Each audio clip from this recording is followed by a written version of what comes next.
Every single title race has a scapegoat, and Arsenal fans this year have called out summer signing Viktor Gyökeres. They say he's a problem. They say he's killing Arsenal's flow. He can't do things for himself in attack, and frankly, he is a flop. But here's the real question.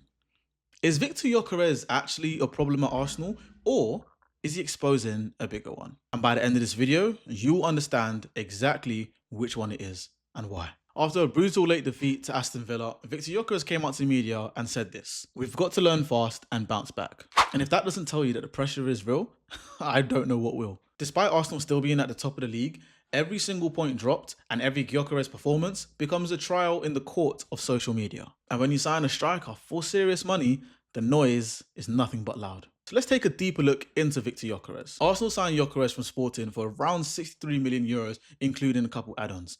And in Sporting, he was nothing short of phenomenal. Now, despite not making the cut through Brighton's academy and their first team, he went to Coventry in the Championship and made a name for himself. But it was when he went to Sporting that he really started to explode and reach that next level as a striker. In 102 appearances for Sporting, he bagged 97 times and collected 28 assists, which made him the world's best striker. Now, that's not according to me. He literally won an award for it. But it was in Portugal where he made his name as a striker that is a battering ram, pacey, powerful, and runs in behinds and is an absolute predator on the break. A style that doesn't seem to really translate well with Arsenal's tiki-taka, high-paced, and link-up play. And because of this, we're seeing a civil war amongst Arsenal fans as to whether or not Gyökeres is a problem. And this is why we've seen so far this season a conflict in the way that Viktor Gyökeres likes to play and the way that Arsenal have traditionally played over the years. And let's be fair here, I understand perfectly why some Arsenal fans are frustrated. Because sometimes it looks like Viktor Gyökeres is the odd man out in the attack. It almost seems like he's playing on a different rhythm,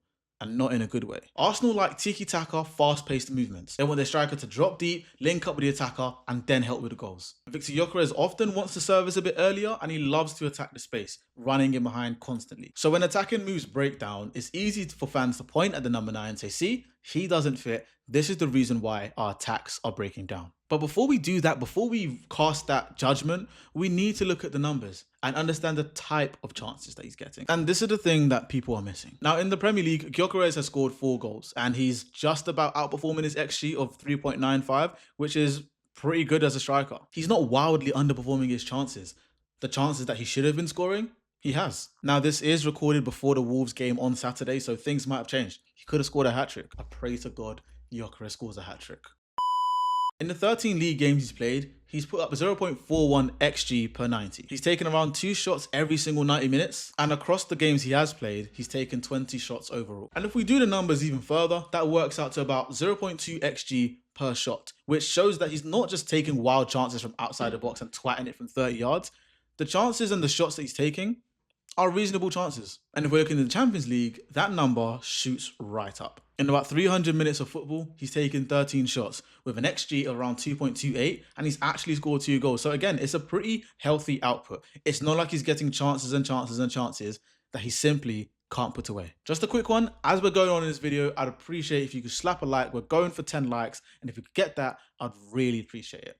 Back to the video. So now we've taken a look at the numbers, and it doesn't scream a striker in crisis.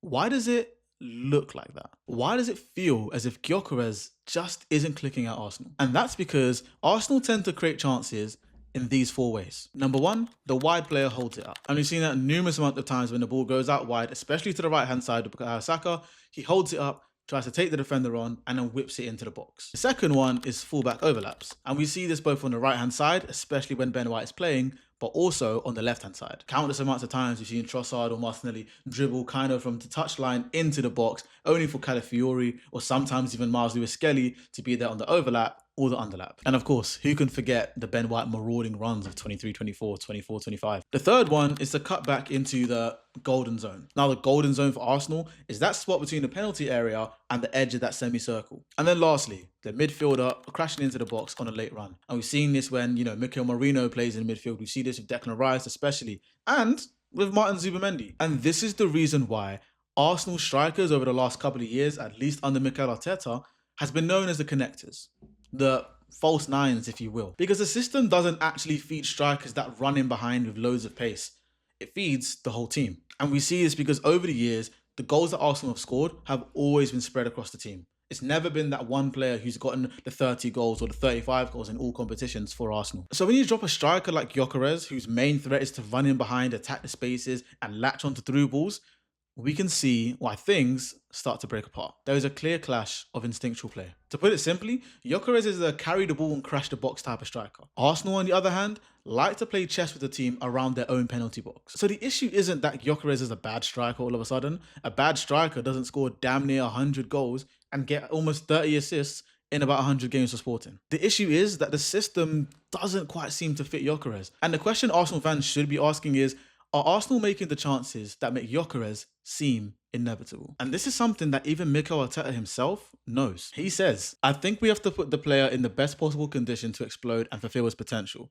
And there are certain things that within the role, in the manner that we play, has to be fulfilled. So I think it's pretty clear that Arteta knows himself, tactically, things need to change to suit Gyökeres. And this matters as well, because look what's happened around him this season. Kai Havertz, for example, has struggled with fitness all season. He's played one game. Gabby Jesus is only now just getting back into the fold after 11 months out. There's been injuries to Madueke and Saka, Odegaard, Martinelli. The injury list goes on. So it's not like Gyökeres has been dropped into a settled, free-flowing front line for Arsenal. There's been a lot of chop and change, as well as him getting injured himself. He's been dropped into a team that has battled fitness, battled form, battled rhythm, but is still leading the way in the most difficult league in the world. And even after Gabriel Jesus came back and made a little cameo against Club Brugge midweek in the Champions League, a lot of people were saying that Gabby Jesus looks a whole lot better than Gyökeres. Gabby Jesus has done more than Gyökeres has over the whole game. And this is where we need to understand the difference in profiles. And here, the conversation gets interesting. Because we all know that Gabriel Jesus is a jogador, right? He's a baller. He is a player that is the false nine, if you will. He drops deep, he combines with the midfielders and sometimes even the defenders. He likes to dribble and draw centre-backs into the middle of the park. Gyökeres, extreme opposite. He's more vertical, he likes to be direct. He wants space, he wants the contact from defenders. He wants to take them into the biggest space possible, beat them for pace and power. And Havertz is a bit of a hybrid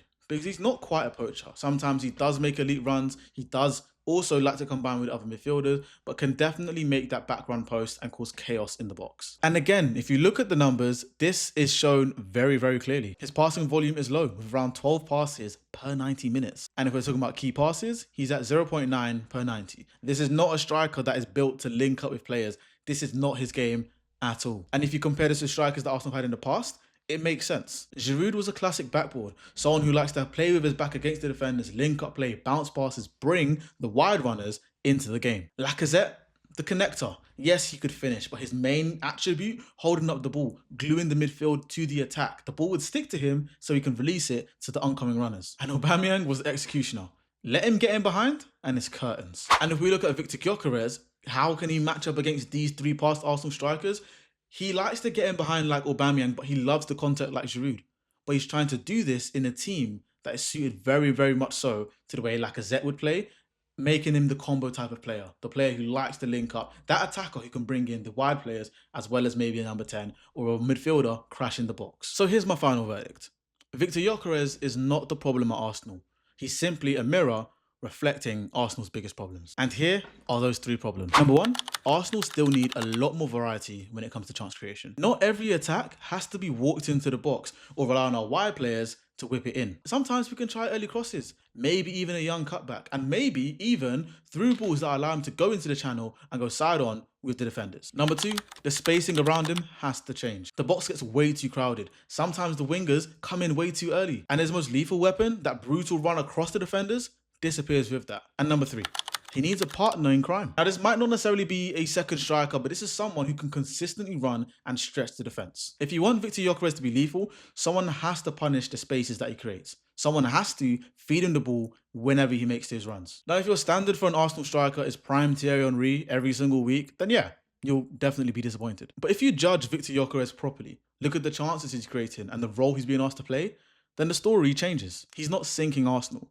Arsenal are still learning how to use him, and he is still learning how to play for Arsenal. Let me know in the comments down below. Is Viktor Gyökeres still the problem? Is your mind not changed after this video? Or can you see where I'm coming from? And can you see that the system is still adapting? And if you want a part two, I'll break down all the movements that Viktor Gyökeres makes and why the Arsenal team are just struggling to find him and how it's not actually his problem. Well, it might be his problem, but in a different way. If you enjoyed this video, guys, make sure to slap a like button on it, subscribe to the channel, and guys, there's gonna be another video popping up here that I think you'll enjoy just as much as you enjoy this one. So be sure to subscribe to the channel, and until next time, keep it real, and I'll see you when I see you.